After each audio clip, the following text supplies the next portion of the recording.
Yan dito po yung CR, kaya lang itong pagkakataon natin, pagpunta natin ngayong Sabado, sarado. So hindi tayo makakapasok para makita natin kung okay na sana yung aircon.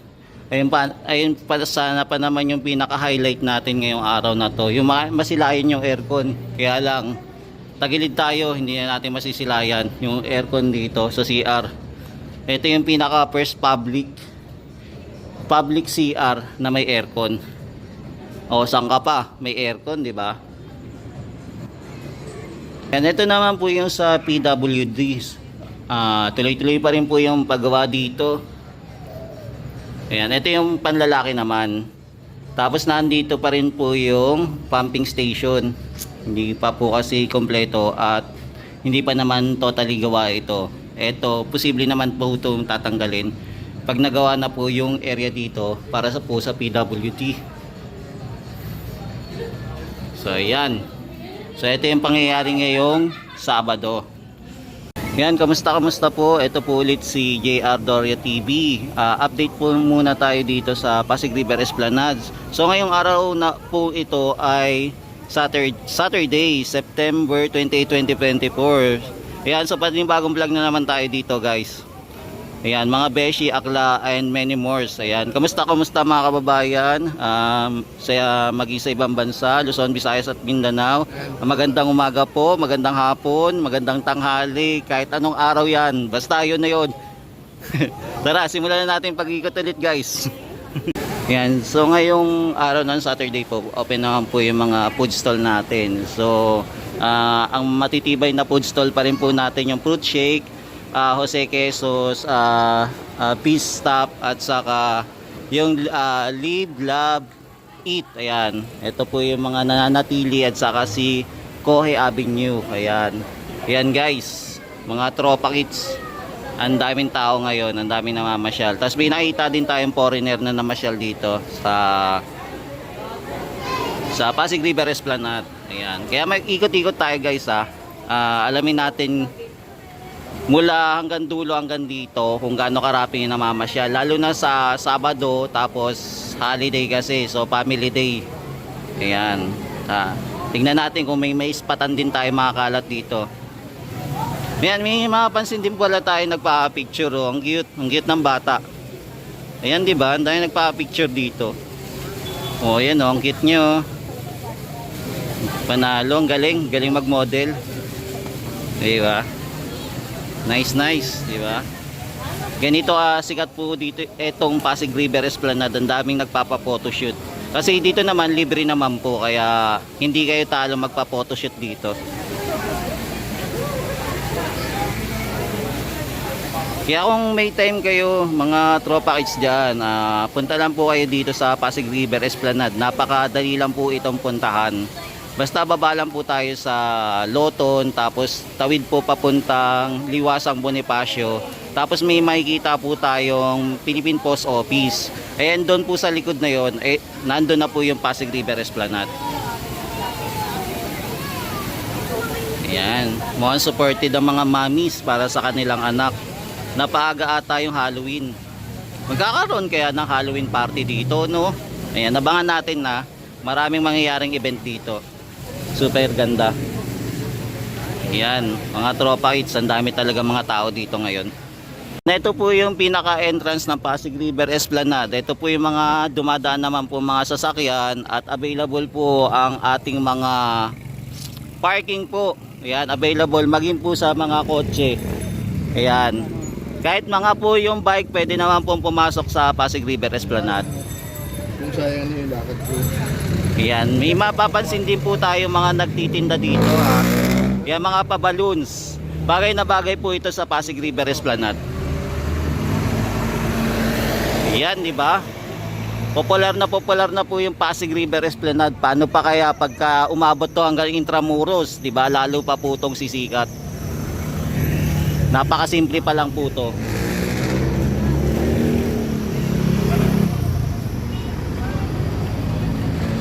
Nasa labas po tayo ng Pasig River Esplanade. Yan, titingnan lang po natin yung instruction dito. Sa ngayon po, hindi pa rin po nalalagay yung mga kailawan dito. Ayan, kung mapapansin nyo naman, may mga tubo pa dyan. Ayan, medyo magkakalayo lang po. So abangan natin kung kailan nila ito ikakabit, yung mga ilaw-ilaw dito. Tapos ito po, nilagay na din po nila yung drainage dito sa baba. Kung mapapansin natin, ayan, may mga drainage na. Ayan, drainage. Ayan, ito po.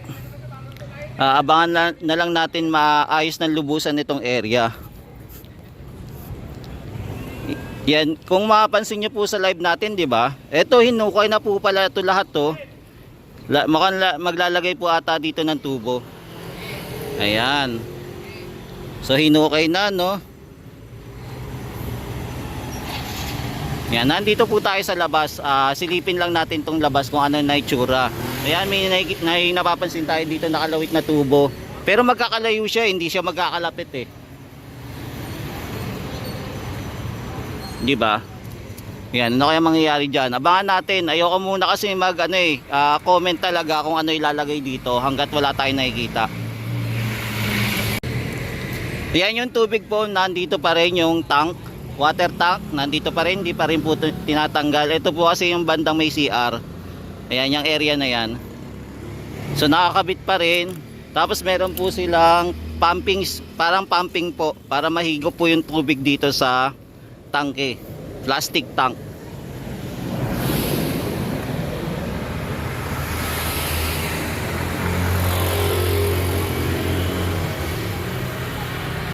Ayan mga tropa, akit muna tayo sa Pasig River, sa Binondo Intramuros Bridge. Ayan, akit muna tayo. Silipin natin yung hagdanan kasi itong roof deck sarado eh, hindi tayo makapasok. Sinarado muna. Yan guys, nandito naman tayo sa hagdanan naman. Itong bagong hagdanan na ginagawa. Update lang natin itong hagdanan na to. Sa ngayon hindi talaga tayo makapasok sa loob dahil hinarangan. Ayan, double harang ang ginawa nila eh, para lang mabidyoan natin ito. Ayun po, kung mapapansin nyo, ayan oh, may harang. So hanggang dito lang tayo. Dito lang tayo pwedeng pumesto. Ayan din, doon sa baba din hinarangan din. Ayan, hindi din tayo makapasok. Mawawala ngayon yung mga workers, no? Mga nakabakasyon. Ayan, sayang, hindi natin sila makakasama ngayong araw na to. Akala ko pa naman makakausap natin. Kung mapapansin nyo po, ayan, linagyan na po ng layout. Ayan, yung pundasyon para po sa ilalagay na semento. Para lalo po maging matibay po yung balaster. Ayan.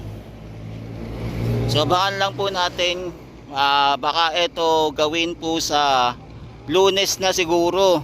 O kaya pwede din iba na yung contractor yung gumawa na ito. Yan, hindi pa po natin alam kung sino po yung magpapatuloy ng itong gagawin na hagdanan. So abangan lang natin, baka kasi posible kinulang na naman po sila ng materyales, kaya hindi na naman po nagtuloy-tuloy yung project. So abangan na lang po natin guys kinabukasan kung magtatrabaho sila o hindi, kasi linggo po bukas. Yan. Nakaworking kami. Sabi niya, alis mo siya, dito na lang siya nag-cover sa may bandang ibaba. Babalik na lang siya ron pag nawala. Yan, ito guys, ayan mga tropa kids, ayan sarado talaga, hindi tayo makakapasok ngayon. Pero wala naman gumagawa, pero sarado, no?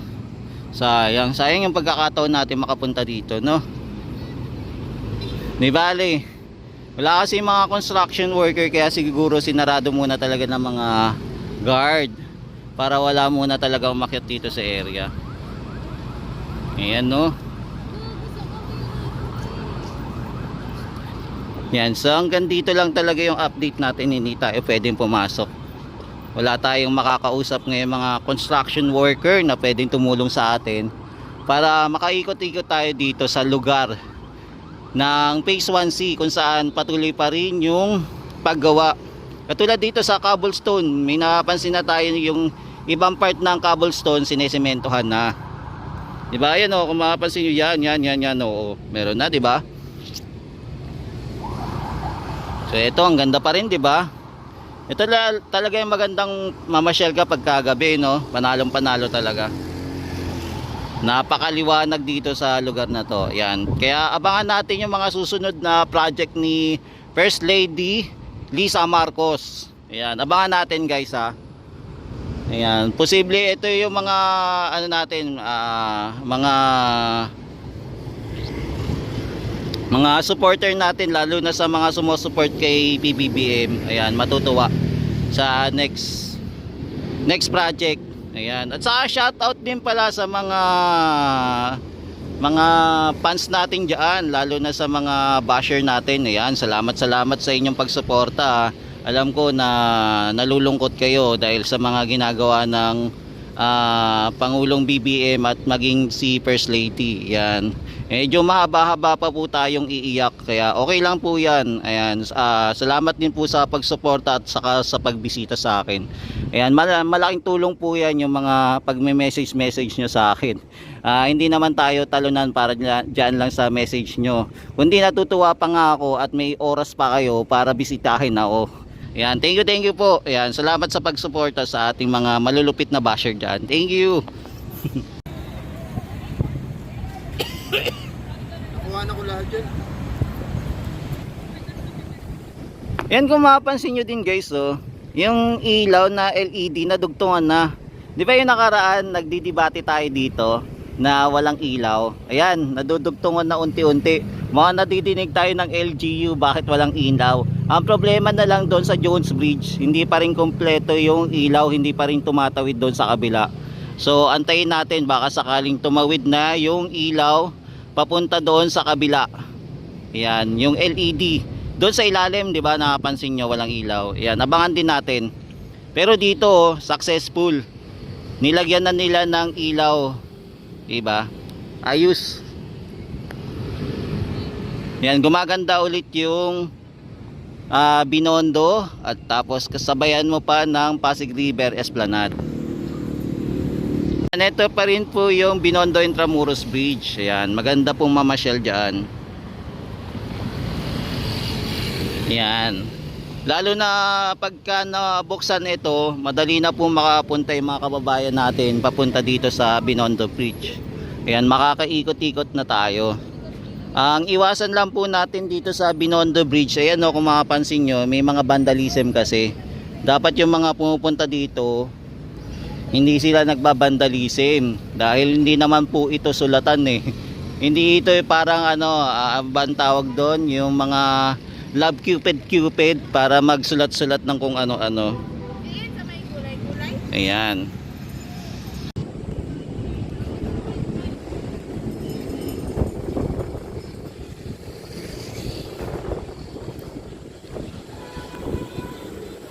Yan, nandito naman po tayo malapit sa Mexico Plaza. So mapapansin natin halos kompleto na po dito yung cobblestone na ilatag na din po, tapos na iayos na rin, ito sementado na rin po.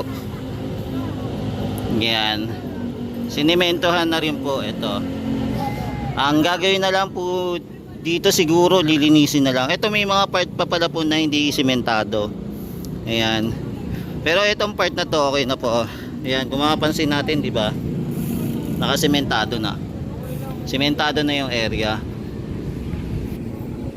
Ayan, so papunta yan sa Mexico Plaza.